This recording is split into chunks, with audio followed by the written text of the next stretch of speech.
ويبشر المؤمنين الذين يعملون الصالحات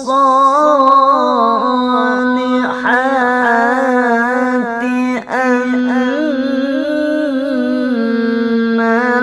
لهم أجرا